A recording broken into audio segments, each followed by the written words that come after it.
മഴത്തോരും മുൻപേ സീരിയലിൽ ഉടൻ വരുവാൻ പോകുന്ന മറ്റൊരു അടിപൊളി എപ്പിസോഡിലേക്ക് വീണ്ടും എല്ലാവർക്കും സ്വാഗതം. അലീനയ്ക്ക് ഇറങ്ങുവാൻ വേണ്ടി ബാലചന്ദ്രമേനോൻ സിറ്റൗട്ടിന് മുമ്പിൽ കാർ നിർത്തി. മാർക്കറ്റിൽ കയറിയ വകയിൽ കുറേ അധികം സാധനങ്ങൾ വാങ്ങിയിട്ടുണ്ടായിരുന്നു. ബാക്ക് സീറ്റിൽ നിന്ന് പ്ലാസ്റ്റിക് ക്യാരി ബാഗുകളും പെറുക്കി കയ്യിൽ തൂക്കിപ്പിടിച്ച് അവൾ സിറ്റൗട്ടിലേക്ക് കയറി. ബാലചന്ദ്രമേനോൻ കാറ് പോർച്ചിലിട്ടിട്ട് അകത്തേക്ക് കയറാൻ തുടങ്ങുകയാണ്. അലീന ഹാളിലേക്ക് ചെല്ലുമ്പോഴേക്കും വാതിൽ കടന്ന് ഒരാൾ അവൾക്കെതിരെ വരുന്നു. അലീന കൺമിഴിച്ച് നിന്നുപോയി. മനുശങ്കർ. യോ, മനുവേട്ടനോ? മനുവേട്ടൻ എപ്പോൾ വന്നു? ഞാൻ വന്നിട്ട് എത്ര നേരമായി? അവൻ അവളെ കണ്ണിമയ്ക്കാതെ നോക്കി നിൽക്കുകയാണ്.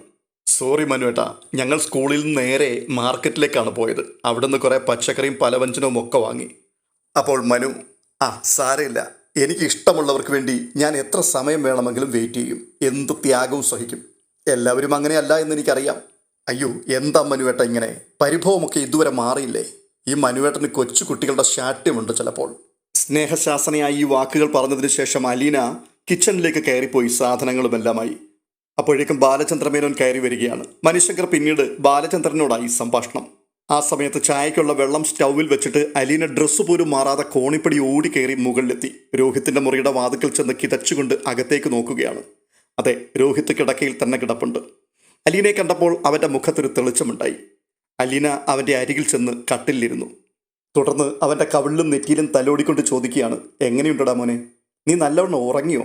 അവനൊരു കൊച്ചു കുട്ടിയാണ് എന്ന മട്ടിലുള്ള അവളുടെ സംബോധനയും സംസാര രീതിയും ആദ്യം രോഹിത്തിന് അരോചകമായിട്ടാണ് തോന്നിയിരുന്നത്. എന്നാൽ അതിപ്പോൾ മാറി. അവളുടെ മുൻപിൽ ഒരു കൊച്ചു കുട്ടിയാകുന്നത് അവൻ ഇഷ്ടപ്പെട്ടു തുടങ്ങി. അമ്മയിൽ നിന്ന് പോലും കിട്ടാത്ത ലാളനയും തലോടലും വാത്സല്യവുമാണ് അലീനയിൽ നിന്നും അവന് കിട്ടുന്നത്. അവൾ വീണ്ടും ചോദിക്കുകയാണ്, നിനക്ക് വിശക്കുന്നുണ്ടോടാ? ഇല്ല എന്നവൻ കണ്ണുകൾ അടച്ചു കാണിച്ചു. അല്ല, നിനക്ക് കുടിക്കാൻ എന്തെങ്കിലും വേണ്ടേ? വേണ്ട. കൃഷ്ണമോളുടെ സ്കൂളിൽ നിന്ന് ഞങ്ങൾ മാർക്കറ്റിലേക്ക് പോയി, അതുകൊണ്ടാണ് വരാൻ താമസിച്ചത്. ഡ്രസ്സൊക്കെ മാറിയിട്ട് ഞാൻ ചായ എടുത്തിട്ട് വരാട്ടോ. അവൻ്റെ ശിരസ്സൊന്ന് തഴുകിയിട്ട് അവൾ എഴുന്നേറ്റ് മുറി വിട്ടുപോയി. ബാലചന്ദ്രനും മനുശങ്കറും സംസാരിച്ചുകൊണ്ട് മുകളിലേക്ക് ആ സമയം കയറി വരുന്നുണ്ടായിരുന്നു. അത് കണ്ടുകൊണ്ട് അലീന മനുവിനോട്, മനുവേട്ടന് ജ്യൂസ് വേണോ അതോ ചായ വേണോ? എന്തെങ്കിലും താഗൊച്ചേ, നിന്റെ ഇഷ്ടം പോലെ. രണ്ടും കൂടി തന്നാലും ഞാനങ്ങ് കുടിക്കും. ഓ, അത്രയൊന്നും ത്യാഗം വേണ്ടാട്ടോ. ഇത് പറഞ്ഞിട്ടൊന്ന് ചിരിച്ചുകൊണ്ട് അലീന കോണിപ്പടി ഇറങ്ങി താഴേക്ക് പോയി. കിച്ചണിലെത്തിയതും അവൾ സ്വയം ഒന്ന് ശാസിച്ചു. എന്താ നിനക്കിത്ര ഇളക്കം? മനുവേട്ടനെ കണ്ടിട്ടാണോ? സ്വയം മറക്കണ്ട. അലീന വല്ലായ്മയോടെ തന്നെത്താൻ പറയുവാൻ തുടങ്ങി. ഈ സമയത്ത് മുകളിൽ ബാലചന്ദ്രമേനോന്റെ മുറിയിൽ ഇരുന്നുകൊണ്ട് തന്റെ ആഗമനോദ്ദേശം വിവരിക്കുകയായിരുന്നു മനുശങ്കർ. ഹരിയെ രക്ഷിക്കണം, അതിന് അലീനയുടെ സഹായം വേണം. അച്ഛൻ അതിനുവേണ്ടി ദൂത് പറഞ്ഞയച്ചിരിക്കുകയാണ്. ബാലചന്ദ്രമേനോൻ ഒന്നും മിണ്ടാതെ മുറിയിലൂടെ 2 ചാൽ നടന്നു. എന്നിട്ട് സാവധാനം പറയുകയാണ്, മനു, നീ ഈ കാര്യം അലീനയോട് ചോദിക്കുന്നതിന് മുമ്പേ എന്നോട് പറയാൻ തോന്നിയത് നന്നായി. അതെന്താങ്കളെ അങ്ങനെ? മോനെ, നിന്റെ അച്ഛൻ നിന്നെ ധരിപ്പിച്ചതുപോലെ അല്ല കാര്യങ്ങൾ. രോഹിത്തിന് വേണ്ടി അലീന ശരണ്യെ കാണാൻ പോയി എന്നുള്ളത് ശരിയാണ്. പക്ഷേ അവളുടെ മുഖത്തെ പാടുകൾ അത് നീ ശ്രദ്ധിച്ചോ? ഞാൻ കണ്ടു. അത് എന്തു പറ്റിയതാണെന്ന് ചോദിക്കാനിരിക്കുകയായിരുന്നു. ശരണ്യയുടെ വീട്ടുകാരും നാട്ടുകാരും കൂടി അടിച്ചു പൊട്ടിച്ചതാ. അവളെ അവർ നിലത്തിട്ട് ചവിട്ടി മണ്ണിലൂടെ വലിച്ചിഴച്ചു. അവളുടെ ദേഹം മുഴുവൻ മണ്ണെണ്ണ ഒഴിച്ചു. കത്തിക്കാൻ വേണ്ടി തീപ്പെട്ടിക്കുള്ളി ഉരച്ചതാ. അവളെ പരിചയമുണ്ടായിരുന്ന ഒരു ഓട്ടോറിക്ഷക്കാരൻ ഓടി വന്ന് തടഞ്ഞതുകൊണ്ടാണ് അവളിപ്പോഴും ജീവനോടെ ഇരിക്കുന്നത്. എന്നിട്ടും പിറ്റേ ദിവസം സ്വന്തം ജീവൻ പോലും നഷ്ടപ്പെടുത്തുവാൻ തയ്യാറായി അവൾ അവിടേക്ക് പോയി. ആ പെൺകുട്ടിയെയും വീട്ടുകാരെയും കണ്ട് സംസാരിച്ചു. അതെന്തുകൊണ്ടാണെന്ന് നിനക്കറിയാമോ? രോഹിത് അവളുടെ അനുജനാണെന്ന് അറിയാവുന്നത് കൊണ്ട് മാത്രമല്ല, ഇത് അവളുടെ കുടുംബമായതുകൊണ്ടുമല്ല. രോഹിത് നിരപരാധിയാണ് എന്ന് അവൾക്ക് ബോധ്യപ്പെട്ടത് കൊണ്ടാണ്. തുടർന്ന് അവിടെ സംഭവിച്ച കഥകളൊക്കെ ബാലചന്ദ്രൻ മനുശങ്കറിനെ പറഞ്ഞു കേൾപ്പിച്ചു. എല്ലാം കേട്ട് മൗനമായി നിൽക്കുന്ന മനുശങ്കറിന്റെ മുഖത്ത് നോക്കി ഒടുവിൽ ബാലചന്ദ്രൻ ചോദിക്കുകയാണ്, ഹരിയുടെ കാര്യത്തിൽ അലീന ആ പെൺകുട്ടിയുടെ വീട്ടുകാരോട് ശുപാർശ പറയുമെന്ന് നിനക്ക് തോന്നുന്നുണ്ടോ? ഉണ്ടെങ്കിൽ നീ അവളെ മനസ്സിലാക്കിയിട്ടില്ല എന്നാണ് അതിൻ്റെ അർത്ഥം. ചെയ്യേണ്ട കാര്യമാണെങ്കിൽ നമ്മൾ പറയാതെ തന്നെ അവൾ ചെയ്യും. ചെയ്യരുതാത്തത് അവസാന ശ്വാസം നഷ്ടപ്പെടുന്നതുവരെയും അവൾ ചെയ്യുകയുമില്ല. ഹരിയുടെ കാര്യത്തിൽ അവളുടെ മുൻപിൽ നീ അപേക്ഷയുമായി ചെല്ലരുത്. അവളുടെ മനസ്സിൽ നിനക്കൊരു വിലയും മതിപ്പും സ്ഥാനവും ഒക്കെ ഉണ്ട്. ദയവ് ചെയ്ത് അത് നഷ്ടപ്പെടുത്തണ്ട. ബാലചന്ദ്രന്റെ ഈ വാക്കുകൾക്ക് ഒരു മറുപടിയും പറയുവാൻ മനുശങ്കറിനുണ്ടായിരുന്നില്ല. ഈ സമയത്ത് താഴെ നിന്നും അലീനയുടെ വിളിയൊച്ച കേട്ടുകൊണ്ട് അയാൾ ബാൽക്കണിയിലേക്ക് ഇറങ്ങിച്ചെന്നു. അപ്പോൾ അലീന, അച്ഛാ, മനുവേട്ടൻ താഴേക്ക് ഇറങ്ങി വരാൻ പറ, ചായ എടുത്തിട്ടുണ്ട്. നിനക്ക് ഇങ്ങോട്ട് കൊണ്ടുവന്നാൽ എന്താ? വല്ലതും കഴിക്കാൻ കൊടുക്കണ്ടേച്ചാ, ഞാനിവിടെ എടുത്തു വെച്ചിട്ടുണ്ട്. ശരി, വരാം. ഇത് പറഞ്ഞ് ബാലചന്ദ്രൻ മനുശങ്കറിനെയും കൂട്ടിക്കൊണ്ട് താഴേക്ക് ഇറങ്ങി. സ്റ്റെയർ കേസ് ഇറങ്ങി പോകുന്ന വഴിയിൽ മനുശങ്കർ ചോദിക്കുന്നുണ്ട്, അങ്കിളിനെ അവൾ അച്ഛാന്ന് പരസ്യമായി വിളിച്ചു തുടങ്ങിയല്ലേ? എത്രയോ നാളായി. ഇവിടെ ആർക്കും എതിർപ്പില്ലേ അതില്? എതിർത്തവരൊക്കെ കീഴടങ്ങിക്കൊണ്ടിരിക്കുകയല്ലേ മനു? അവളോട് ഏറ്റവും ശത്രുതയുണ്ടായിരുന്ന രോഹിത് ഇപ്പോൾ അവളുടെ മുമ്പിൽ അനുസരണയുള്ള കുട്ടിയാണ്. ഒരു കാട്ടുമൃഗത്തെ മെരുക്കുന്നത് പോലെ അവൾ അവനെ മെരുക്കിയെടുത്തു. അതുപോലെ തന്നെ ബബിത. അലീനയെ കണ്ണെടുത്താൽ കണ്ടുകൂടായിരുന്നു അവൾക്ക്. ഇന്ന് അലീനയ്ക്ക് എൻ്റെ കൂടെ പോരാൻ ഡ്രസ്സ് ഇല്ലാഞ്ഞിട്ട് ബബിത സ്വന്തം ചുരിദാർ എടുത്തുകൊണ്ട് കൊടുത്തു. എനിക്ക് ഇപ്പോഴും അത് വിശ്വസിക്കാൻ പറ്റിയിട്ടില്ല. അത് കേട്ടുകൊണ്ട് മനുശങ്കർ, അപ്പോൾ ചുരുക്കി പറഞ്ഞാൽ ആൻറ്റി ഒറ്റയ്ക്കായി അല്ലേ? ആ, നീ വാ, ചായ കഴിക്കാം, അത് തണുത്തു പോകും. ഇത് പറഞ്ഞുകൊണ്ട് ബാലചന്ദ്രൻ വീണ്ടും മനുവുമായി താഴേക്കിറങ്ങി. അവർ ഊണുമുറിയിൽ ചായ കഴിച്ചുകൊണ്ടിരിക്കെ ഡോർബെല്ല് ശബ്ദിച്ചു. ഞാൻ നോക്കിയിട്ട് വരാച്ചാ, ഇത് പറഞ്ഞ് അലീന പൂമുഖത്തേക്ക് ചെന്നു. സിറ്റൗട്ടിനരികെ ഓട്ടോറിക്ഷ ഡ്രൈവർ ഷാജി നിൽക്കുന്നത് കണ്ട് അവൾ അതിശയിച്ചു. ഓട്ടോറിക്ഷ ഗേറ്റിന് വെളിയിൽ കിടപ്പുണ്ട്. ഷാജിയുടെ മുഖത്ത് അസാധാരണമായൊരു ഗൗരവം. അപ്പോൾ അലീന ചോദിക്കുകയാണ്, എന്താ ഷാജി? പഴമക്കാർ പറയുന്നത് കേട്ടിട്ടുണ്ട്, പാലം കടക്കുവോളം നാരായണ നാരായണ, പാലം കടന്നു കഴിഞ്ഞാൽ കൂരായണ. അലീനയുടെ മുഖം വല്ലാതെയായി. എന്തു പറ്റി ഷാജി? എന്താ ഇപ്പോൾ ഇങ്ങനെയൊക്കെ പറയുന്നത്? അവിടെ വന്ന് പഞ്ചാര വാക്കുകളൊക്കെ പറഞ്ഞ് കാര്യം സാധിച്ചെടുത്തല്ലോ അല്ലേ? ഇനി ആർക്ക് വേണം കറിവേപ്പില? ഷാജി പൊട്ടിത്തെറിക്കുകയാണ്.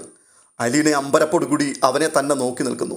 ഈ സമയത്ത് ശബ്ദം കേട്ടുകൊണ്ട് ബാലചന്ദ്രമേനോനും മനുശങ്കർ കൂടി സിറ്റൗട്ടിലേക്ക് വന്നു. അപ്പോഴേക്കും ഷാജി ഓട്ടോയിൽ കയറി കടന്നു കളഞ്ഞു. അലീനെ അന്താളിച്ച മട്ടിൽ സിറ്റൗട്ടിൽ തന്നെ നിൽക്കുകയാണ്. ആരാ മോളെ? വഴക്ക് പറയുന്നത് പോലെ സംസാരം കേട്ടല്ലോ. ഇവിടുന്ന് ഇപ്പോൾ ഓടിപ്പോയത് ആ ഓട്ടോറിക്ഷക്കാരനല്ലേ? നിന്നെ രക്ഷപ്പെടുത്തി ഇവിടേക്ക് കൊണ്ടുവന്നു വിട്ട ആ ഓട്ടോറിക്ഷക്കാരൻ, എന്താ അവൻ്റെ പേര്? ഷാജി എന്നോ മറ്റോ അല്ലേ? ആ അതെ അച്ഛാ. അവൻ എന്തിനാ വന്നത്? വന്നിട്ട് എന്താ ഉടനെ പോയിക്കളഞ്ഞത്? എൻ്റെ അടുത്ത് വല്ലാതെ ദേഷ്യപ്പെട്ടിട്ട് പോയി. എന്താ കാര്യമെന്ന് ചോദിച്ചിട്ട് ഒന്നും പറഞ്ഞില്ല. നീ ചോദിച്ചില്ലേ? അപ്പോഴേക്കും പൊയ്ക്കളഞ്ഞല്ലോ അച്ഛാ. ബാലചന്ദ്രമേനോൻ ആശ്ചര്യത്തോടെ അലീനയുടെ മുഖത്തേക്ക് തന്നെ നോക്കുകയാണ്. എന്തോ കുറ്റം ചെയ്ത ഭാവമാണ് അവളുടെ മുഖത്ത്. അപ്പോൾ വീണ്ടും അലീന, അച്ഛാ ഞാൻ അവിടെ ഒന്ന് പോയിട്ട് 4-5 ദിവസമായില്ലേ. അവിടെ പോയിട്ടെന്നോ? എവിടെ? അല്ല, ശരണ്യയുടെ അടുത്ത്. അതിന് അവനെന്തിനാണ് ദേഷ്യപ്പെടുന്നത്? അറിയില്ല അച്ഛാ. എന്തായാലും ഞാൻ അവിടെ ഒന്ന് പോയിട്ട് വരട്ടെ. ഇപ്പോഴോ? ആ, ഇപ്പം തന്നെ പോണോ അച്ഛാ? അവിടെ എന്തോ കുഴപ്പമുണ്ട്. അല്ലെങ്കിൽ ഷാജി എൻ്റെ അടുത്ത് ഇങ്ങനെ ദേഷ്യപ്പെടില്ല. ബാലചന്ദ്രമേനോന് അവളുടെ തിടുക്കവും വ്യഗ്രതയും മനസ്സിലായി. എന്നിട്ടും ചോദിക്കുകയാണ്, അല്ല നീ ഊണ് കഴിച്ചില്ലല്ലോ? സാരമില്ല അച്ഛാ, ഞാൻ തിരിച്ചു വന്നിട്ട് കഴിച്ചോളാം. തുടർന്ന് അലീന വേഗം അവളുടെ മുറിയിലേക്ക് കയറിപ്പോയി. ഡ്രസ്സ് മാറി വന്നപ്പോഴേക്കും മനുശങ്കർ ചായ കുടിച്ച് പോകാൻ തയ്യാറായി നിൽക്കുകയാണ്. മനുവിൻ്റെ നിൽപ്പും ഭാവവും ഒക്കെ കണ്ടിട്ട് അലീന അവനോട് ചോദിക്കുകയാണ്, മനുവേട്ടൻ എങ്ങോട്ടാ ധൃതി പിടിച്ച്? അച്ഛനാണെങ്കിൽ ഒരു കമ്പനി ഇല്ലാതെ എത്ര ദിവസമായിട്ട് ബോറടിച്ചിരിക്കുകയാണെന്നറിയോ? ഞാൻ അങ്കിളിന് കമ്പനി കൊടുക്കാൻ വേണ്ടി വന്നതല്ല, ബാംഗ്ലൂരിൽ നിന്ന് ലീവ് എടുത്ത്. മനുവിൻ്റെ ശബ്ദം കേട്ടപ്പോൾ അവൾക്ക് മനസ്സിലായി അതിൽ കുറച്ച് പരിഭവമുണ്ടെന്ന്. ശരി, വേണ്ട. രോഹിത്തിനെ കണ്ടോ മനുവേട്ടൻ? അവനോട് സംസാരിച്ചോ? രോഹിത്തിനെ മാത്രമല്ല, ബബിതയെയും കണ്ടു, സംസാരിച്ചു. നിങ്ങളിവിടെ എത്തുന്നതിന് 1/2 മണിക്കൂർ മുമ്പ് എത്തിയവനാണ് ഞാൻ. അലീനയും അങ്കിളിനെയും കാണാൻ വേണ്ടിയാണ് ഞാനിവിടെ വെയിറ്റ് ചെയ്തത്. എന്നിട്ടിപ്പോൾ ഒരു ഓട്ടോറിക്ഷക്കാരൻ വന്ന് എന്തോ പറഞ്ഞ ഉടനെ ആരെയും ഗൗനിക്കാതെ അങ്ങോട്ടങ്ങ് ചാടി പുറപ്പെടുവല്ലേ? അലീനയ്ക്ക് മനുവിൻ്റെ പരിഭവത്തിൻ്റെ കാരണം മനസ്സിലായി. എന്നിട്ടും പറയുകയാണ്, ഞാൻ പോയിട്ട് വരാം മനുവേട്ട. അതുവരെ ഞാനിവിടെ കാത്തിരുന്നോളാൻ അല്ലേ? വേണ്ട, തിരക്കെല്ലാം കഴിഞ്ഞിട്ട് സൗകര്യം കിട്ടുമ്പോൾ ഒരു അപ്പോയിൻമെൻറ്റ് അനുവദിച്ചാൽ മതി, ഞാൻ വന്ന് കണ്ടോളാം. ആ പറഞ്ഞ വാക്കുകൾ അലീനയ്ക്ക് വേദനിച്ചു. മനുവേട്ടൻ ഇങ്ങനെയൊക്കെ പറയുന്നത് കഷ്ടമാണ് കേട്ടോ. പെട്ടെന്ന് ഈ സംസാരത്തിൻ്റെ ഇടയിൽ കയറി ബാലചന്ദ്രമേനോൻ പറയുകയാണ്, മനു ഒരു കാര്യം ചെയ്, നിങ്ങൾ 2 പേരും കൂടി പോയിട്ട് വാ. മനുശങ്കർ അലീനയുടെ മുഖത്തേക്ക് അത് കേട്ടുകൊണ്ടൊന്ന് നോക്കി. മനുവേട്ടന് ഇഷ്ടമാണെങ്കിൽ വാ, നമുക്ക് ഒരുമിച്ച് പോകാം. ഭംഗിവാക്കാണോ? ഞാൻ കൂടെ വരുന്നതിൽ ശരിക്കും ഇഷ്ടമുണ്ടോ? വാ മനുവേട്ട, നമുക്ക് ഒരുമിച്ച് പോകാം. ഇത് പറഞ്ഞുകൊണ്ട് അലീന മനുശങ്കറിൻ്റെ ഷർട്ടിൽ കയറി പിടിച്ചു വലിച്ചു. ഇരുവരും കൂടി മുറ്റത്തേക്ക് ഇറങ്ങിയപ്പോൾ മനുശങ്കർ പറഞ്ഞു, ബൈക്കിൽ പോയാലോ? ഏയ് വേണ്ട, ഓട്ടോറിക്ഷ മതി. എൻ്റെ പുറകിലിരിക്കാൻ കുറച്ചിലായിരിക്കും അല്ലേ? ഓ, കുറച്ചിലൊന്നുമല്ല, ഇച്ചിരി കൂടുതലാണ്. തുടർന്ന് അലീന തിരിഞ്ഞ് സിറ്റൗട്ടിലേക്ക് നോക്കിയിട്ട്, അച്ഛാ പോയിട്ട് വരാട്ടോ എന്ന് ബാലചന്ദ്രമേനോനോട് പറഞ്ഞിട്ട് അവൾ റോഡിലേക്ക് നടന്നു. ഒപ്പം മനുശങ്കറുമുണ്ട്. റോഡിലേക്ക് ഇറങ്ങിയപ്പോൾ മനുശങ്കർ ചോദിക്കുകയാണ്, അല്ല ബൈക്കിൽ പോയാൽ എന്താ ഇപ്പോൾ കുഴപ്പം? മനുവേട്ടാ, ഒരു വീട്ടുജോലിക്കാരി വീട്ടിലെ ചെറുപ്പക്കാരൻ്റെ കൂടെ ബൈക്കിൽ പോകുന്നത് കണ്ടാൽ ഇവിടെയുള്ളവരൊക്കെ എന്തു വിചാരിക്കും? നീ പക്ഷെ വീട്ടുജോലിക്കാരി അല്ലല്ലോ, ഈ വീട്ടിലെ ഒരു അംഗമല്ലേ? ഈ നാട്ടുകാർക്ക് അത് അറിയില്ലല്ലോ മനുവേട്ട. അവർക്ക് ഞാനിപ്പോഴും ഇവിടുത്തെ വീട്ടുവേലക്കാരി തന്നെയാണ്. അലീന എത്ര നാൾ ഈ ഒളിച്ചുകളി മുമ്പോട്ട് കൊണ്ടുപോകും? ഇത് അവസാനിപ്പിക്കണ്ടേ? എങ്ങനെ അവസാനിപ്പിക്കും? ആരവസാനിപ്പിക്കും? നിന്നെക്കുറിച്ചുള്ള സത്യങ്ങളൊക്കെ വെളിച്ചത്ത് വരണം. നീ അർഹിക്കുന്ന അംഗീകാരവും സ്ഥാനവും നിനക്ക് കിട്ടണം. ആര് തരും മനുവേട്ട അത്? നീ ചോദിച്ചു വാങ്ങണം. ആരോട് ചോദിക്കണമെന്ന് നിനക്കല്ലേ അറിയുള്ളൂ. എനിക്കൊന്നും വേണ്ട മനുവേട്ട, ചോദിക്കാതെ കിട്ടുന്നത് തന്നെ ധാരാളമാണ്. ഞാൻ ഇത്ര പോലും പ്രതീക്ഷിച്ചല്ലല്ലോ വന്നത്. പക്ഷേ എനിക്ക് നിന്നെ വെളിപ്പെടുത്തേണ്ടി വരും ഒരു ദിവസം. അലീനെ ആശ്ചര്യത്തോടെ അത് കേട്ടുകൊണ്ട് മനുശങ്കറിൻ്റെ മുഖത്തേക്കൊന്ന് നോക്കി. എന്നിട്ട് ചോദിക്കുകയാണ്, അതിൻ്റെ ആവശ്യം എന്താ മനുവേട്ട? കൊള്ളാം, ഞാൻ താലി കെട്ടാൻ പോകുന്ന പെണ്ണ് ആരാണെന്ന് എല്ലാവരും അറിയണ്ടേ? അലീനയുടെ മുഖത്ത് പെട്ടെന്നൊരു പരിഭ്രമം പടർന്നു. ഒരു ഓട്ടോറിക്ഷക്കാരൻ ഈ സമയത്ത് റിട്ടേൺ വരുന്നുണ്ടായിരുന്നു. മനുശങ്കർ കൈ കാണിച്ച് അത് നിർത്തി. കയറ്. അലീന വണ്ടിയിലേക്ക് കയറി, പിന്നാലെ മനുശങ്കറും. അലീന പോകേണ്ട സ്ഥാനത്തിന്റെ പേര് പറഞ്ഞു. ഓട്ടോറിക്ഷ ഓടിക്കൊണ്ടിരിക്കുകയാണ്. ചെറിയൊരു നിമിഷത്തെ മൗനത്തിന് ശേഷം അലീന മനുശങ്കറിന്റെ മുഖത്തേക്ക് നോക്കി ചോദിക്കുകയാണ്, മനുവേട്ടൻ എന്നാണ് തിരിച്ചു പോകുന്നത്? തിരിച്ചു പോകുന്ന കാര്യം തീരുമാനിച്ചില്ല. അച്ഛൻ എന്നെ വിളിച്ചു വരുത്തിയതാ. അത് കേട്ടപ്പോഴേക്കും ഒരു ജിജ്ഞാസയോടെ അലീന ചോദിക്കുക, എന്തിന് അച്ഛൻ വിളിച്ചു വരുത്തിയത് ഇപ്പോൾ? ഒരു ചിരിയോടെ മനുശങ്കർ പറയുകയാണ്, കല്യാണം കഴിപ്പിക്കാൻ. ആഹാ, ആ ഒരു ചിന്തയുള്ളോ എപ്പോഴും? അങ്ങനെ ഒരു ചിന്തയെ എൻ്റെ മനസ്സിലുണ്ടായിരുന്നില്ല. പക്ഷേ നിന്നെ കണ്ടതിന് ശേഷമാണ് ഇത്തരത്തിലുള്ള ചിന്തകളെല്ലാം വരാൻ തുടങ്ങിയത്. അത്രയും കേട്ടപ്പോഴേക്കും അലീന ഒന്ന് ചൂളി. എന്നിട്ട് വീണ്ടും ചോദിക്കുകയാണ്, എന്നെ കണ്ടില്ലെങ്കിൽ സന്യസിക്കാൻ പോയനെ അല്ലേ? അങ്ങനെയൊന്നുമില്ല. ഒരു പെണ്ണും മനസ്സിലില്ലായിരുന്നു. കല്യാണം കഴിക്കേണ്ടത് അത്ര അത്യാവശ്യമായിട്ട് തോന്നിയിട്ടുമില്ല. പിന്നെ എല്ലാവരെയും പോലെ എന്നെങ്കിലും ഒരിക്കൽ പെണ്ണ് കെട്ടണം, അത്ര മാത്രമേ ഉണ്ടായിരുന്നുള്ളൂ. അപ്പോൾ വീണ്ടും അലീന, അങ്ങനെ തന്നെ മതി, ധൃതിയൊന്നുമില്ലല്ലോ. ഇപ്പോൾ അങ്ങനെയല്ല. അത്ര നിസ്സംഗതയോടെ ആ വിഷയം ചിന്തിക്കാൻ കഴിയുന്നില്ല. സ്നേഹിക്കണം, വിവാഹം കഴിക്കണം, അതിന് ഈ പെണ്ണ് തന്നെ വേണം.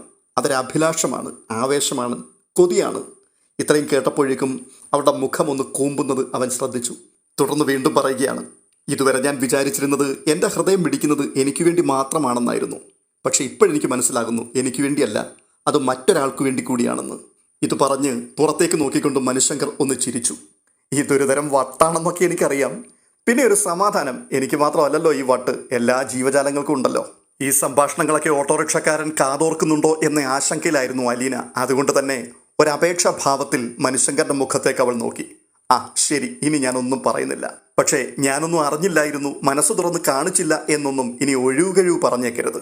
അപ്പോഴേക്കും അലീന ശബ്ദം താഴ്ത്തി പറയുകയാണ്, ഞാനും എല്ലാ കാര്യങ്ങളും തുറന്നു പറഞ്ഞിട്ടുണ്ടല്ലോ. മനുശങ്കറിന്റെ മുഖം പെട്ടെന്നൊന്ന് വാടി. എങ്കിലും അത് പുറത്ത് കാണിക്കാതെ താൻ പറയുകയാണ്, പക്ഷേ ഞാൻ വിടില്ല. ഞാനിതൊരു ചലഞ്ചായിട്ട് ഏറ്റെടുത്തിരിക്കുകയാണ്. ഓ, അത് ശരി. അപ്പം മനുവേട്ടൻ തോറ്റുപോയെങ്കിലോ? എന്നെ തോൽപ്പിക്കാൻ വേണ്ടി നീ ജയിക്കുമോ? ആ വാക്കുകളുടെ അന്തരാർത്ഥങ്ങൾ പിടികിട്ടാത്തിടത്തോളം അഗാധതയിലേക്ക് മുങ്ങിക്കിടക്കുന്നത് കൊണ്ട് അല്പനിമിഷം അവൾ പകച്ചിരുന്നുപോയി. വീണ്ടും മനുശങ്കർ പറയുകയാണ്, സത്യം പറഞ്ഞാൽ നിന്നോട് എനിക്കുള്ള സ്നേഹം ചൂഷണം ചെയ്യാൻ വേണ്ടി വിളിപ്പിച്ചതാണ് അച്ഛൻ. പെട്ടെന്ന് ആശ്ചര്യത്തോടെ മുഖം തിരിച്ച് അവൾ അവനെ നോക്കിക്കൊണ്ട് ചോദിക്കുകയാണ്, ചൂഷണം ചെയ്യാനോ? എങ്ങനെ ചൂഷണം ചെയ്യാൻ? നീ രോഹിത്തിനെ രക്ഷപ്പെടുത്തിയില്ലേ, അതുപോലെ ഹരിയെയും രക്ഷപ്പെടുത്താൻ വേണ്ടിയാ. അലീനയ്ക്ക് പെട്ടെന്ന് കാര്യം മനസ്സിലായി. അവൾ പറയുകയാണ്, രോഹിത്തിനെ പോലെ അല്ല ഹരിശങ്കർ. രോഹിത്ത് 90% നിരപരാധിയായിരുന്നു. ഹരിശങ്കർ 110% കുറ്റവാളിയും. അത് കേട്ടിട്ട് വീണ്ടും ഹരിശങ്കർ പറയുകയാണ്, എന്തൊക്കെയാണ് സംഭവിച്ചതെന്ന് എനിക്കറിയില്ല. അങ്കിളാണ് എന്നെ വിലക്കിയത്. ഹരിക്ക് വേണ്ടി സംസാരിക്കരുത്, നിന്റെ മുൻപിൽ ഞാൻ നാണം കെടരുത് എന്നൊക്കെ അങ്കിൾ പറഞ്ഞു. അതുകൊണ്ടാണ് ഞാൻ ഒന്നും പറയാതിരുന്നത്. മനുവേട്ടൻ അറിയുമോ, ഞാൻ കൊല്ലപ്പള്ളിയിൽ താമസിക്കുമ്പോൾ തന്നെ ഹരിശങ്കർ എൻ്റെ അടുത്ത് മോശമായി പെരുമാറിയിട്ടുണ്ട്. കടപ്പാട്ടൂർ വന്ന ശേഷമുള്ള കഥയൊക്കെ മനുവേട്ടൻ അറിയാലോ. കൃഷ്ണമോളെ പോലും അവൻ ഒഴിവാക്കിയിട്ടില്ല. മനസ്സ് കൊടുത്ത് സ്നേഹിച്ച പെണ്ണിനെ വിളിച്ചു വരുത്തി കൂട്ടുകാർക്ക് പങ്കിട്ട് കൊടുത്തവനെ മനുഷ്യനൊന്ന് വിളിക്കാൻ പറ്റുമോ മനുവേട്ട? ശരിയാണ് അലീന, നീ പറയുന്നതൊക്കെ ശരിയാണ്. അവൻ കുറ്റവാളിയാണ്, ചെയ്തതെല്ലാം തെറ്റാണ്, ശിക്ഷിക്കപ്പെടുക തന്നെ വേണം. പക്ഷേ അവൻ ചെറുപ്പമല്ലേ, അവൻ്റെ ജീവിതം നശിച്ചു പോകുകയല്ലേ. ഇത്രയും കേട്ടപ്പോഴേക്കും അലീനയുടെ മുഖം അങ്ങ് മുറുകി. പലരുടെയും ജീവിതം നശിപ്പിക്കുവാൻ ഇറങ്ങിത്തിരിച്ചവന് ജീവിച്ചിരിക്കുവാനുള്ള അവകാശം കുറയും മനുവേട്ട. ആ സ്വരം കേട്ടപ്പോൾ തന്നെ മനുവിന് മനസ്സിലായി അത് വിട്ടുവീഴ്ചയില്ലാത്ത ശബ്ദമാണെന്ന്. അതുകൊണ്ട് തന്നെ മനുശങ്കർ പിന്നെ ഒന്നും അതേപ്പറ്റി സംസാരിച്ചില്ല. അപ്പോഴേക്കും അവർക്ക് ഇറങ്ങേണ്ട സ്ഥലത്ത് വണ്ടി എത്തിയിരുന്നു. പഞ്ചായത്ത് വക പ്ലേ ഗ്രൗണ്ടിൻ്റെ അങ്ങേയറ്റത്ത് അലീന ചൂണ്ടിക്കാട്ടിയ സ്ഥലത്ത് ഓട്ടോ ഡ്രൈവർ വണ്ടി നിർത്തി. രണ്ടുപേരും ഇറങ്ങി. അലീന പേഴ്സ് എടുക്കുമ്പോഴേക്കും മനുശങ്കർ ഓട്ടോ ചാർജ് കൊടുത്തു കഴിഞ്ഞു. മനുവേട്ടനെ ആരെങ്കിലും തിരിച്ചറിയുമെന്ന എൻ്റെ പേടി. ഹരിശങ്കറിൻ്റെ ജ്യേഷ്ഠനാണ് എന്നറിഞ്ഞാൽ. അലീന തെല്ല ആശങ്കയോടെ പറഞ്ഞു, എന്നെ ഇവിടെ ആരറിയാനാ? അല്ലെങ്കിലും ഞാനൊരിടത്തും അങ്ങനെ പരസ്യമായി പ്രത്യക്ഷപ്പെട്ടിട്ടില്ലല്ലോ. എന്തായാലും ആര് ചോദിച്ചാലും ഒന്നും പറയണ്ട കേട്ടോ, അലീന ഉപദേശിച്ചു. തുടർന്ന് രണ്ടാളും കൂടി അഴുക്കുചാലിന് മുകളിലുള്ള സ്ലാബ് കടക്കുമ്പോഴേക്കും സമീപത്തെ വീടുകളിലുള്ള ആൾക്കാരൊക്കെ ശ്രദ്ധിക്കുവാൻ തുടങ്ങിയിരുന്നു. അലീന ശരണ്യയുടെ വീടിന് നേർക്ക് നോക്കി. പ്രഭാകരൻ നിൽപ്പുണ്ട് വീട്ടുവരാന്തയിൽ. അവൾ മനുശങ്കറിനെയും കൂട്ടിക്കൊണ്ട് വീടിന്റെ മുറ്റത്തേക്കെത്തി. പ്രഭാകരന്റെ മുഖത്ത് നീരസവും പ്രതിഷേധവുമുണ്ട് എന്ന് തോന്നി. എങ്കിലും അലീന വരാന്തയിലേക്ക് കയറി. മനുശങ്കർ മുറ്റത്ത് തന്നെ നിന്നു. ശരണ്യയുടെ അച്ഛൻ്റെ അനിഷ്ടത്തോടെയുള്ള തുറച്ചുനോട്ടം കണ്ടുകൊണ്ട് സൗമ്യമായ സ്വരത്തിൽ അലീന ചോദിച്ചു, എന്നോട് ദേഷ്യാണോ? എന്തിനാ ഇങ്ങോട്ട് വന്നത്?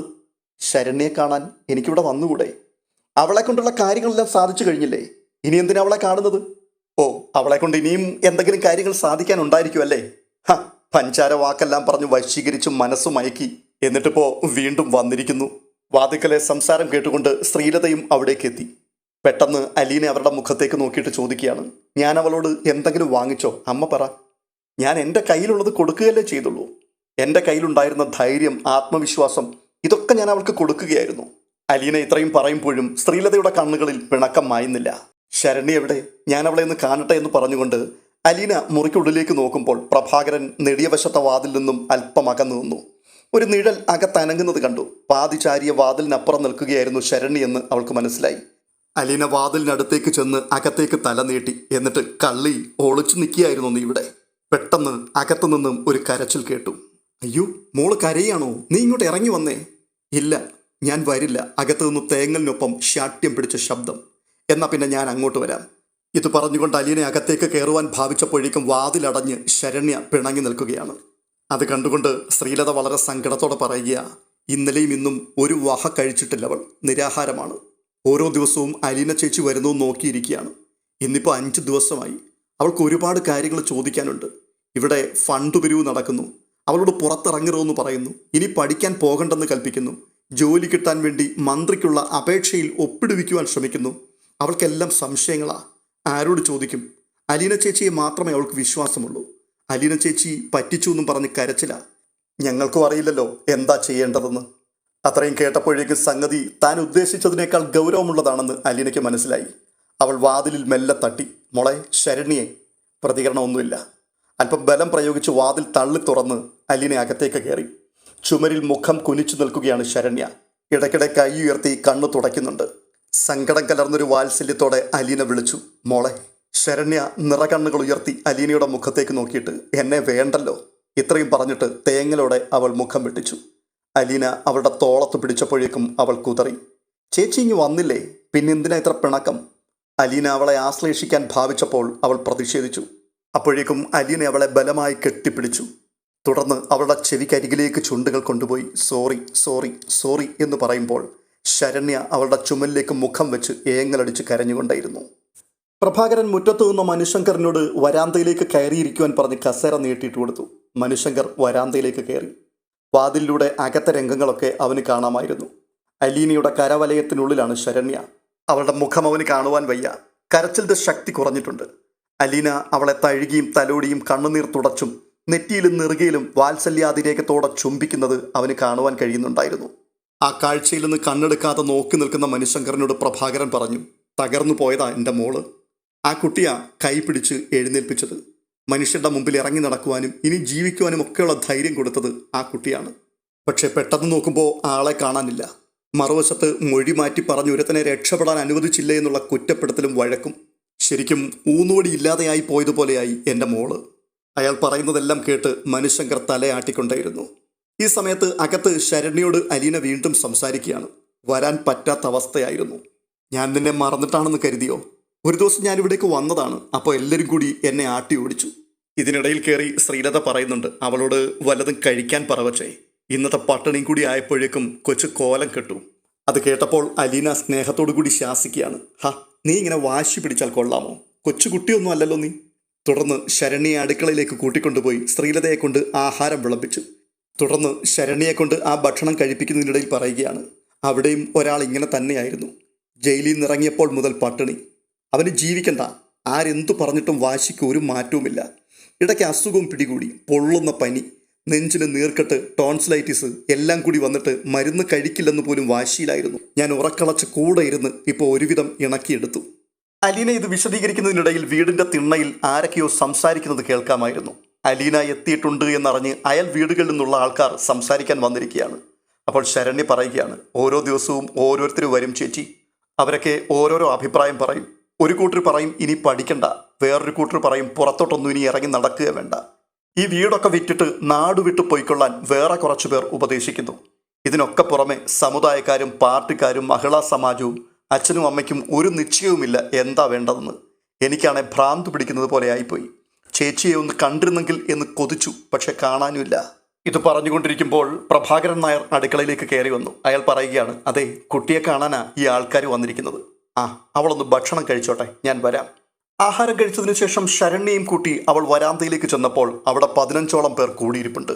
ഇടയ്ക്ക് തലയും താടിയും നരച്ച ഒരു കാരണവർ പറയുകയാണ്, ഇവിടുത്തെ കുട്ടിയുടെ കാര്യത്തിൽ ഒരു തീർച്ചയും തീരുമാനവും ഇല്ലാതെ പോയാലെങ്ങനെയാ? അവളാണെങ്കിൽ നിന്നോട് ചോദിക്കാതെ ഒന്നും സമ്മതിക്കുന്നുമില്ല. ഞാനിവളുടെ അമ്മാവനാ, പക്ഷേ ഞങ്ങൾ ആരും പറഞ്ഞതല്ല അവൾക്ക് പ്രമാണം. പൊട്ടിപ്പെണ്ണായതുകൊണ്ടാണല്ലോ ഇങ്ങനെയൊക്കെ സംഭവിച്ചത്. കൂടെ നിന്ന് അവളെ ഓരോന്ന് പറഞ്ഞു മയക്കി. എന്തായാലും നീ നിന്റെ കാര്യം സാധിച്ചെടുത്തു. ഏ ഞാൻ എന്ത് കാര്യം സാധിച്ചെടുത്തു എന്നാണ്? അത് ശരി, അറിയില്ലല്ലേ? ഇവള് മൊഴി മാറ്റി പറഞ്ഞതുകൊണ്ട് ആ ചെക്കനെ ജാമ്യത്തിൽ ഇറക്കിക്കൊണ്ട് പോകാൻ പറ്റിയില്ലേ? ഞാൻ പറഞ്ഞിട്ടില്ല ഇവളോട് പോലീസിന്റെ അടുത്ത് കള്ളമൊഴി കൊടുക്കണമെന്ന്. ആരെങ്കിലും രക്ഷിക്കണമെന്ന് ഇവളോട് ദൂത് പറഞ്ഞിട്ടുമില്ല. കുറ്റം ചെയ്യാത്ത ആളെ ശിക്ഷിക്കരുത് എന്ന് ഉപദേശിച്ചു. നമ്മൾ അസത്യം പറഞ്ഞിട്ട് ഒരാളുടെ ജീവിതം നശിപ്പിക്കരുതെന്ന് ഞാൻ പറഞ്ഞു. ഇപ്പോഴും എനിക്ക് അത് മാത്രമേ പറയാനുള്ളൂ. ആ ശരി ശരി, കഴിഞ്ഞതൊക്കെ കഴിഞ്ഞു. ഇനി അതേപ്പറ്റി കൂടുതൽ വിസ്തരിക്കണ്ട. പാർട്ടി ഫണ്ട് പിരിക്കാമെന്ന് പറഞ്ഞിട്ടുണ്ട് ഇവൾക്ക് വേണ്ടി. അതിന് ഇവളുടെ കയ്യൊപ്പോട് കൂടിയ ഒരു പ്രസ്താവനയും ഫോട്ടോയും വേണം. പത്രത്തിലും മാസികയിലും ഒക്കെ കൊടുത്താൽ ഗൾഫിൽ നിന്നും അമേരിക്കയിൽ നിന്നും ഒക്കെ പൈസ വരാൻ സാധ്യതയുണ്ട്. നല്ലതുപോലെ ഫണ്ട് പിരിഞ്ഞു കിട്ടിയാൽ ഇവൾ മാത്രമല്ല ഈ കുടുംബവും രക്ഷപ്പെടും. അതുപോലെ തന്നെ ഒരു ജോലി വേണം. മുഖ്യമന്ത്രിക്ക് ഒരു നിവേദനം കൊടുത്താൽ ചിലപ്പോൾ ഒരു ജോലി കിട്ടിയേക്കും. അത് കേട്ടുകൊണ്ട് അലീന ചോദിക്കുകയാണ്, അല്ല +2 പരീക്ഷ എഴുതിയിട്ടില്ല ശരണ്യ, എന്ത് ജോലി കിട്ടാനാ ഇവൾക്ക്? 10ാം ക്ലാസ്സുകാരിക്ക് കിട്ടുന്ന ഏതെങ്കിലും ജോലിയല്ലേ ഉണ്ടാവൂ? താലൂക്ക് കച്ചേരിയിലെ പ്യൂണായിട്ടോ സർക്കാർ ആശുപത്രിയിലെ തൂപ്പുകാരിയായിട്ടോ അങ്ങനെ എന്തെങ്കിലും. മതിയല്ലോ, അതും ഒരു തൊഴിലല്ലേ? ആ പണിക്ക് MA വരെ കൊതിക്കുന്നു. പിന്നെ വേറൊന്നും പറയാനുള്ളത്, അവളുടെ പഠിപ്പ് ഇനി അങ്ങ് നിർത്തുകയാണ്. ഇനി പഠിച്ചിട്ട് എന്താണ് കാര്യം? പഠിക്കാനായിരുന്നു ഉത്സാഹമെങ്കിൽ ഇങ്ങനെയൊന്നും വരില്ലായിരുന്നല്ലോ അവൾക്ക്. ഇത്രയുമൊക്കെ കേട്ടപ്പോഴേക്കും അലീന ചോദിക്കുകയാണ്, അല്ല ഇതെല്ലാം ഇപ്പോ എന്നോട് പറയാൻ എന്താണ് കാരണം? അവൾ ഒന്നിനും സമ്മതിക്കുന്നില്ല. നിന്നോട് ചോദിച്ചിട്ടേ തീരുമാനം പറയാൻ ഒക്കുള്ളൂ എന്ന് ഒരേ ഒരു ദുർവാശി. അവളുടെ തന്തയ്ക്കും തള്ളയ്ക്കും ഒരു തീർച്ചയും തീരുമാനമില്ല. പിന്നെ ആങ്ങളമാര്, അവർക്കൊന്നും അറിയില്ല. ഒരു നല്ല കാര്യം പറയുമ്പോൾ അതിനൊത്തു നിൽക്കണ്ടേ? ഫണ്ട് പിരിവ് നടത്തണമെങ്കിൽ അത് ഉടനെ വേണം. ആളുകളെല്ലാം മറന്നു കഴിഞ്ഞിട്ട് ബക്കറ്റുമായിട്ട് അവരുടെ മുമ്പിൽ ചെന്നിട്ട് എന്താ ഗുണം? അതുപോലെ മന്ത്രിക്ക് നിവേദനം കൊടുക്കുന്ന കാര്യം അത് ഉടനെ വേണം. ഇപ്പോഴത്തെ ചൂടിന് വല്ലതും ചെയ്താലേ ഫലമുണ്ടാവൂ. നീ ഇതെല്ലാം ഇവളുടെ തന്തയും തള്ളയും പറഞ്ഞു മനസ്സിലാക്ക്. നിന്നെയാണിപ്പോൾ അവൾ തലയിലെടുത്ത് വെച്ചിരിക്കുന്നത്. അത് കേട്ടിട്ട് അലീന പറയുകയാണ്, ഇതൊക്കെ നിസ്സാര കാര്യമല്ലേ അമ്മാവ, നമുക്കിപ്പോൾ തന്നെ പരിഹാരം ഉണ്ടാക്കാമല്ലോ. ഇത്രയും പറഞ്ഞിട്ട് അവൾ ശരണ്യയെയും അവളുടെ മാതാപിതാക്കളെയും ദൂരേക്ക് വിളിച്ചു മാറ്റി നിർത്തി. നമുക്ക് ഫണ്ട് പിരിവിൻ്റെ കാര്യം ആദ്യം തീരുമാനിക്കാം. നിങ്ങളുടെ മകളുടെ ഫോട്ടോയും കയ്യൊപ്പുള്ള പ്രസ്താവനയുമായിട്ട് പിരിവുകാർ ഓരോ വീട്ടിലും കയറി ചെല്ലും. ആ പ്രസ്താവനയുടെ അർത്ഥം എന്താണെന്നറിയാവോ? ഞാൻ പീഡിപ്പിക്കപ്പെട്ട ഒരു പെൺകുട്ടിയാണ്, എന്നോട് ദയ തോന്നി വല്ലതും തന്ന് സഹായിക്കണമെന്ന്. മനുഷ്യരുടെ മുൻപിലെല്ലാം ഇങ്ങനെ മാനം കെട്ട് ഇരന്ന് കിട്ടുന്ന പണം കൊണ്ട് സുഖമായിട്ട് ജീവിക്കാമെന്ന് കരുതിയാണോ നിങ്ങൾ ഇങ്ങനെ നിങ്ങളുടെ മോളെ വളർത്തിക്കൊണ്ടുവന്നത്? അലീനയുടെ ആ ചോദ്യം പ്രഭാകരന്റെ ആത്മാഭിമാനത്തിലാണ് ചെന്ന് തറച്ചത്. ഉടൻ തന്നെ അയാൾ പറയുകയാണ്, ഞങ്ങളാരും അങ്ങനെ ഉദ്ദേശിച്ചിട്ട് പോലുമില്ല. ഉടനെ അലീന വീണ്ടും ശരണ്യയോട് ചോദിക്കുകയാണ്, നിനക്ക് വേണോ മോളെ ആ നാണം കെട്ട പണം? വേണ്ട ചേച്ചി, എനിക്ക് ഒരിക്കലും വേണ്ട. അങ്ങനെയാണെങ്കിൽ ഇനി ജോലിക്ക് വേണ്ടി മന്ത്രിക്ക് കൊടുക്കാനിരിക്കുന്ന നിവേദനം അങ്ങനെ കൊടുത്തിട്ട് സർക്കാർ ഒരു ദാനം തരുന്ന പീഡനക്കേസിന്റെ മുദ്രയുള്ള ഒരു ജോലി നിനക്ക് വേണോ? അതൊരു നുഖമായിരിക്കും നിനക്ക്. അത് നിന്നെ നിന്ദിക്കും. ജോലി കിട്ടുന്ന അന്നു മുതൽ ജോലിയിൽ നിന്ന് പിരിയുന്നത് വരെ ആളുകൾ അത് നിന്റെ മുഖത്ത് നോക്കി പറയും, അല്ലെങ്കിൽ പരസ്പരം പറയും. അതെന്താണെന്നറിയാമോ? ആ പെണ്ണിനെ ആരൊക്കെയോ ചേർന്ന് പീഡിപ്പിച്ച വകയിൽ സർക്കാർ ദാനം ചെയ്ത ജോലിയാണ് ഇതെന്ന്. നിനക്ക് പിന്നെ ആത്മവിശ്വാസത്തോടെ ജീവിക്കാൻ പറ്റുമോ മോളെ? അത് കേട്ടിട്ട് ശരണ്യ വീണ്ടും പറയുകയാണ്, വേണ്ട ചേച്ചി, എനിക്ക് ആ ജോലിയും വേണ്ട. അലീന വീണ്ടും ചോദിക്കുകയാണ്, എന്നെങ്കിലും ഈ മട്ടിലൊരു സൗജന്യ ജോലി കിട്ടി ഇവൾ രക്ഷപ്പെടട്ടെ എന്ന് കരുതിയാണോ നിങ്ങൾ നിങ്ങളുടെ മകളെ വളർത്തിയതും പഠിപ്പിച്ചതും? ആണോ? ശരണ്യയുടെ അച്ഛൻ ശബ്ദമുയർത്തി പറഞ്ഞു, അല്ല. അങ്ങനെയാണെങ്കിൽ ആ ജോലി നിങ്ങളുടെ മകൾക്ക് കിട്ടണോ? വേണ്ട. അങ്ങനെയാണെങ്കിൽ ഇനി അവളുടെ പഠിപ്പിൻ്റെ കാര്യം. ഈ വർഷം ഇനി അധിക നാളില്ലല്ലോ ക്ലാസ്, പരീക്ഷയല്ലേ വരാൻ പോകുന്നത്. വീട്ടിലിരുന്ന് പഠിച്ചാൽ മതി. അറ്റൻഡൻസിൻ്റെ കാര്യം ശരണ്യയുടെ അച്ഛൻ പോയി ഹെഡ് മാസ്റ്ററോട് സംസാരിക്കണം. ഇനി സ്കൂളിൽ വരാൻ ബുദ്ധിമുട്ടുണ്ട്, മറ്റു കുട്ടികൾ കാണുമ്പോൾ പരിഹസിക്കും, പിന്നെ സുരക്ഷയുടെ പ്രശ്നവുമുണ്ട്. ഇതൊക്കെ പറയുമ്പോൾ ഹെഡ് മാസ്റ്റർക്ക് കാര്യം മനസ്സിലാകും. പരീക്ഷ എഴുതി കഴിഞ്ഞാൽ അടുത്ത വർഷം വേറെ ഏതെങ്കിലും സ്ഥലത്ത് കൊണ്ടുപോയി ചേർക്കണം. ഇങ്ങനെ ഒരു പീഡന കഥ ഒരു തരത്തിലും ഇവളെ ബാധിക്കാത്ത ഒരു സ്ഥലത്ത്, അതിവളാണെന്ന് ആരും തിരിച്ചറിയുക പോലും അരുത്. എങ്കിൽ മാത്രമേ അഭിമാനത്തോടും സന്തോഷത്തോടും കൂടി അവൾക്ക് പഠനം തുടരാൻ സാധിക്കുകയുള്ളൂ. അത്രയും കേട്ടപ്പോഴേക്കും പ്രഭാകരനും ശ്രീലതയും ചെറിയൊരു വിയോജിപ്പ് പ്രകടിപ്പിച്ചു. മകളെ മറ്റൊരു സ്ഥലത്തേക്ക് മാറ്റി പഠിപ്പിക്കുമ്പോൾ ഫീസിനത്തിലും പോക്കുവരവിനത്തിലും നല്ലൊരു തുക ചിലവാകും. ശരണ്യെ ഹോസ്റ്റലിൽ താമസിപ്പിച്ച് പഠിപ്പിക്കുകയെ നിവർത്തിയുള്ളൂ. അതിനൊന്നുമുള്ള വരുമാനം ഞങ്ങളുടെ കയ്യിലില്ല. അത്രയും പറഞ്ഞപ്പോൾ അലീന പറയുകയാണ്, ഇവളുടെ പഠനത്തിൻ്റെ ചിലവിൻ്റെ കാര്യം ഓർത്ത് നിങ്ങളാരും വിഷമിക്കണ്ട. അതിന് എന്തെങ്കിലുമൊക്കെ വഴിയുണ്ടാവും. അതൊക്കെ എനിക്ക് വിട്ടേക്ക്. SSLCക്ക് A ഗ്രേഡ് വാങ്ങിയ കുട്ടിയല്ലേ ശരണ്യ. ഇനി മനസ്സിരുത്തി പഠിച്ചാലും മതി. +2 അതിലൊട്ടും കുറയാത്ത മാർക്ക് വാങ്ങാം. മെഡിസിന് പഠിക്കാൻ ആഗ്രഹിച്ച ഒരു കുട്ടിയെ പീഡന കേസിൻ്റെ പേരും പറഞ്ഞ് ഇടിച്ചു താഴ്ത്തി അവളുടെ നല്ല ഭാവി നശിപ്പിച്ച് കളയരുതെന്നാണ് എൻ്റെ അപേക്ഷ. ഇത്രയും കേട്ടപ്പോഴേക്കും ശരണ്യയ്ക്ക് പിന്നീട് രണ്ടാമതൊന്നും ആലോചിക്കേണ്ടി വന്നില്ല. അവളുടെ സംശയങ്ങൾക്കും വേവലാതികൾക്കും എല്ലാം ഉത്തരം കിട്ടി. ഇത്രയും കേട്ടപ്പോഴേക്കും ശരണ്യയുടെ അമ്മാവൻ നെറ്റി ചുളിച്ചുകൊണ്ട് ചോദിക്കുകയാണ്, അപ്പോൾ ഫണ്ടും ജോലിയും ഒന്നും വേണ്ടെന്നാണോ? അതിന് അലീന, നിങ്ങൾ നിങ്ങളോട് തന്നെ ഒന്ന് ചോദിച്ചു നോക്ക്. നിങ്ങളുടെ പെൺകുട്ടിയെ ഇങ്ങനെ മുദ്ര കുത്തി നിങ്ങൾ തരം താഴ്ത്തുമോ? നിങ്ങൾക്ക് തന്നെയല്ലേ അതിൻ്റെ നാണക്കേട്? നമുക്കൊരു മുറിവ് പറ്റിയാൽ നമ്മളത് ചികിത്സിച്ച് ഭേദപ്പെടുത്തുമോ? അതോ മുറിവ് പഴുക്കുവാൻ വേണ്ടി എണ്ണയും മണ്ണും ചേർത്ത് പുരട്ടി വഴിയരികിൽ ഒരു തോർത്തും വിരിച്ചിരുന്ന് കൈനീട്ടി ഭിക്ഷ യാചിക്കുമോ? കൊച്ച, ഇങ്ങനെയൊക്കെ പറഞ്ഞാൽ ഇനിയിപ്പോൾ പാർട്ടിക്കാരും സംഘടനക്കാരും ഒക്കെ വന്ന് ചോദിക്കുമ്പോൾ ഞങ്ങൾ എന്തു മറുപടിയാണ് പറയേണ്ടത്? ഞങ്ങളുടെ കുട്ടിയെ ഞങ്ങൾ സംരക്ഷിച്ചോളാം, അതിനാരുടെയും ഔദാര്യം വേണ്ട എന്ന് മുഖത്ത് നോക്കി പറയണം. നമുക്ക് അവരെ കൊണ്ടല്ല, അവർക്ക് നമ്മളെ കൊണ്ടാണ് ആവശ്യം. ഈ കോളനിയിൽ ഒരു പെൺകുട്ടിക്ക് ഈ ക്രൂരത അനുഭവിക്കേണ്ടി വന്നതിൻ്റെ പേരിൽ മുതലെടുപ്പ് നടത്താൻ ആരെയും അനുവദിക്കരുത്. നിങ്ങളുടെ എല്ലാം അഭിമാനത്തിൻ്റെ പ്രശ്നമാണിത്. അലീന പറയുന്നതിൽ കാര്യമുണ്ട് എന്നുള്ള കാര്യത്തിൽ ആർക്കും ഒരു തർക്കവുമില്ല. പക്ഷേ എവിടെയൊക്കെയോ ചില അവ്യക്ത സംശയങ്ങൾ, ചിന്താക്കുഴപ്പങ്ങൾ. അതേപ്പറ്റി തമ്മിൽ പറഞ്ഞും പിറുപിറുത്തും കൊണ്ട് ആൾക്കാർ മെല്ലെ പിരിഞ്ഞു പോയിക്കൊണ്ടേയിരുന്നു. ഒടുവിൽ ശരണ്യയുടെ വീട്ടുകാരും മനുശങ്കറും അലീനയും മാത്രം വരാന്തയിൽ അവശേഷിച്ചു. മനുശങ്കർ ഇതെല്ലാം കണ്ടും കേട്ടും ആശ്ചര്യസ്തബ്ധനായി നിൽക്കുകയാണ്. അലീന എങ്ങനെയാണ് പ്രശ്നങ്ങൾ കൈകാര്യം ചെയ്യുന്നതെന്നും തീരുമാനങ്ങൾ എടുക്കുന്നതെന്നും അവൻ ആദ്യമായി നേരിട്ട് കാണുകയാണ്. മാനഭംഗത്തിനിരയായ പെൺകുട്ടി അവളുടെ മുഴുവൻ സ്നേഹവും വിശ്വാസവും അലീനയിൽ അർപ്പിച്ചിരിക്കുന്നു. ആ കുടുംബവും അലീനയ്ക്കൊപ്പമാണ് നിലകൊള്ളുന്നത്. അലീന ശരണ്യയുടെ തോളത്ത് കൈയിട്ട് ചേർത്ത് പിടിച്ചുകൊണ്ട് പറയുകയാണ്, നീ ധൈര്യമായിട്ട് നിന്നാൽ മതി കേട്ടോ. ഞാൻ നിന്നെ ഉപേക്ഷിച്ചു പോയതോ മറന്നതോ ഒന്നുമല്ല. അല്ല ചേച്ചി, ചേച്ചിയെ കാണാതിരുന്നപ്പോൾ ഞാൻ വിചാരിച്ചു, ഇല്ല മോളെ, സാരമില്ല, നീ ഒന്നും ഓർത്ത് വിഷമിക്കണ്ട, ഞാൻ നിന്റെ കൂടെയുണ്ട്. ഈ സമയത്ത് ശ്രീലത മനുശങ്കറിന്റെ മുഖത്തേക്ക് നോക്കിയിട്ട് അലീനയോട് ചോദിക്കുകയാണ്, ഇതാരായി കൂടെ വന്നിരിക്കുന്നത്? സത്യം പറയണമോ വേണ്ടയോ എന്നറിയാതെ അലീന അല്പമൊന്ന് പതറി. എങ്കിലും അലീന സംസാരിക്കാൻ തുടങ്ങുന്നതിന് മുൻപ് തന്നെ മനുശങ്കർ മറുപടി നൽകി, ഞാൻ ബാലചന്ദ്രമേനോന്റെ ഒരു ബന്ധുവാണ്. അത് ശരിയെന്ന രീതിയിൽ അലീനയും തലയാട്ടി. മനുശങ്കർ പിന്നെയും പറയുകയാണ്, ഇവളെ തനിച്ചു വിടാനുള്ള മടി കൊണ്ട് കൂടെ പോകുന്നതാണ്. ഈ സമയത്ത് ഒരാപ്പെ ഓട്ടോറിക്ഷ പഞ്ചായത്ത് വക കളിസ്ഥലത്തു കൂടി വരുന്നുണ്ടായിരുന്നു. അഴുക്കുചാലിനപ്പുറം ഓട്ടോ നിർത്തിയിട്ട് ആ ഓട്ടോറിക്ഷക്കാരൻ പുറത്തേക്കിറങ്ങി. അത് ഷാജിയായിരുന്നു.